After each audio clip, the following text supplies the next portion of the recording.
Hai semuanya, saya akan menjelaskan peran psikologi komunikasi dalam situasi pandemi corona untuk memenuhi tugas psikologi komunikasi. Sebelumnya saya akan menjelaskan pandemi corona di Indonesia. Infeksi virus corona disebut COVID-19 dan pertama kali ditemukan di kota Wuhan, Cina pada akhir Desember 2019. Virus ini menular dengan sangat cepat dan telah menyebar ke hampir semua negara, termasuk Indonesia. Hanya dalam waktu beberapa bulan, hal tersebut membuat beberapa negara menerapkan kebijakan untuk memperlakukan lockdown dalam rangka mencegah penyebaran virus corona. Coronavirus adalah kumpulan virus yang bisa menginfeksi sistem pernafasan. Pada banyak kasus, virus ini hanya menyebabkan infeksi pernafasan ringan seperti flu, namun virus ini juga bisa menyebabkan infeksi pernafasan berat seperti infeksi paru-paru. Virus ini menular melalui percikan dahak dari saluran pernafasan, misalnya ketika berada di ruang tertutup yang ramai dengan sirkulasi udara yang kurang baik atau kontak langsung dengan droplet. Selain virus SARS atau virus corona, virus yang juga termasuk dalam kelompok ini adalah virus penyebab SARS acute respiratory syndrome dan virus penyebab Middle East respiratory syndrome.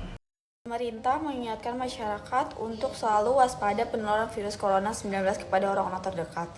Pemerintah meminta protokol kesehatan diterapkan secara ketat untuk mencegah kasus corona klaster keluarga. Sebagai upaya preventif, kedisiplinan dalam menjalankan protokol kesehatan merupakan suatu keharusan karena sulit untuk tidak bertemu keluarga, maka harus diingatkan perlu dilakukan protokol kesehatan. Kedisiplinan terhadap protokol kesehatan merupakan hal yang sangat utama dalam menjaga keselamatan keluarga kita. Tidak hanya melindungi diri sendiri, tapi juga orang-orang terdekat kita, dan untuk itu jangan lengah. Kebijakan-kebijakan yang dikeluarkan diharuskan dapat mengurangi permasalahan yang sudah ada. Setidaknya, upaya memberantas epidemi maupun pandemi di Indonesia dilakukan melalui 181 jurnal manajemen dan organisasi, seperti kewaspadaan diri, penanganan terhadap penderita, sumber penyakit harus dimusnahkan, dan sosialisasi kepada masyarakat. Menurut Stewart Altups dan Sylvia Moss menyatakan bahwa komunikasi yang efektif paling tidak menimbulkan 5 hal, seperti pengertian, yaitu penerimaan yang tepat dari konten stimuli seperti yang disampaikan oleh kombinator.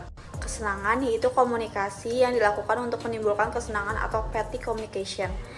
Mempengaruhi sikap, yaitu komunikasi ditunjukkan untuk mempengaruhi orang lain. Salah satu cara agar kita dapat mempengaruhi sikap orang lain adalah dengan menggunakan komunikasi persuasif. Komunikasi persuasif memerlukan pemahaman tentang psikologi komunikator, psikologi pesan, dan psikologi komunikan. Hubungan sosial yang baik, yaitu komunikasi bertujuan untuk mempererat hubungan sosial yang baik. Sebagai makhluk sosial, kebutuhan sosial menjadi kebutuhan yang paling utama manusia. Kebutuhan sosial adalah kebutuhan untuk menumbuhkan dan mempertahankan hubungan yang memuaskan dengan orang lain dalam hal interaksi dan asosiasi, pengendalian dan kekuasaan, dan cinta kasih sayang. Tindakan, yaitu persuasi, ditunjukkan untuk mengeluarkan tindakan yang diinginkan. Efektivitas komunikasi diukur dari tindakan nyata yang dilakukan oleh komunikasi. Kemudian saya akan menjelaskan psikologi komunikasi. Hovland, Janice, dan Kelly, semuanya psikolog, mendefinisikan komunikasi sebagai the process by which an individual. Dance mengartikan komunikasi dalam kerangka psikologi behaviorisme sebagai usaha menimbulkan respon melalui lambang-lambang verbal. Komunikasi berperan dalam membentuk kepribadian kita. Hubungan dengan orang lain akan mempengaruhi kualitas hidup kita. Bila pesan yang kita sampaikan tidak dipahami dengan baik oleh orang lain, maka dapat dikatakan komunikasi yang kita lakukan mengalami kegagalan atau tidak efektif. Karena meningkatnya kasus COVID, harga cairan hand sanitizer meroket 2 hingga 3 kali lipat di e-commerce di Indonesia.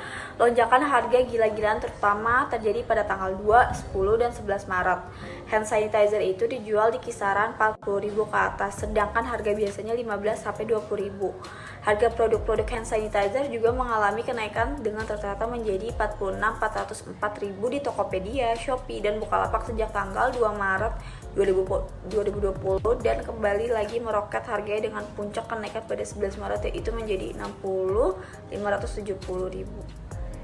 Persediaan produk pencuci tangan menjadi barang langka di tengah ancaman pandemi COVID-19. Sekalipun ada, ketersediaannya terbatas dan harganya melambung tinggi dibandingkan dengan sebelumnya. Rajin mencuci tangan dan menjaga kebersihan diri menjadi salah satu usaha untuk meminimalkan risiko terpapar COVID-19.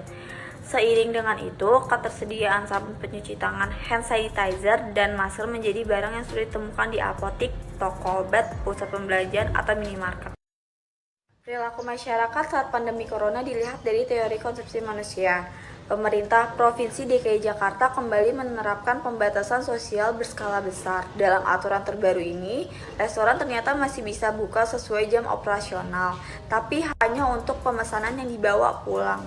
Dalam keputusan Gubernur nomor 19 tahun 2021 dan Peraturan Gubernur nomor 3 tahun 2021 diatur untuk kegiatan restoran, baik warung makan, rumah makan, kafe, restoran, pedagang kaki lima, serta lapak jajanan pada lokasi binaan dan lokasi sementara untuk buka maksimal hingga pukul 19.00 waktu Indonesia Barat. Hal ini bisa kita lihat dari teori Sigmund Freud, yaitu psikoanalisis.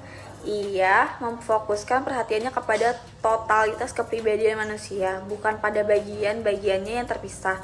Menurut Freud, perilaku manusia merupakan hasil interaksi 3 subsistem dalam kepribadian manusia. Id, ego, superego. Dalam kasus tersebut, id sangat berperan. Id yaitu tabiat hewani dari manusia. Walaupun id mampu melahirkan keinginan, ia tidak mampu memuaskan keinginannya. Banyak pengusaha membuka kafe miliknya di masa pandemi karena banyak sekali pengusaha yang mengeluh kebutuhan hidupnya. Sehari-hari, ia memikirkan kebutuhan dirinya sendiri dibandingin memikirkan kesehatan di sekitarnya. Unsur moral dalam pertimbangan terakhir disebut Freud sebagai superego. Superego yaitu kondisi kepribadian mewakili yang ideal, hati nurani yang merupakan internalisasi dari norma-norma sosial dan kultural masyarakatnya.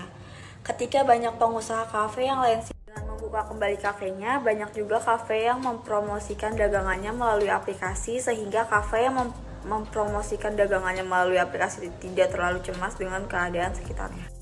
Ego berfungsi menjembatani tuntutan id dengan realitas di dunia luar. Ego yaitu mediator antara hasrat-hasrat hewani dengan tuntutan rasional dan realistik. Akhirnya banyak pengusaha kafe yang memutuskan untuk membuka kafenya di masa pandemi tanpa memikirkan kesehatan di sekitarnya. Sekian penjelasan dari saya. Mohon maaf bila ada kesalahan. Terima kasih.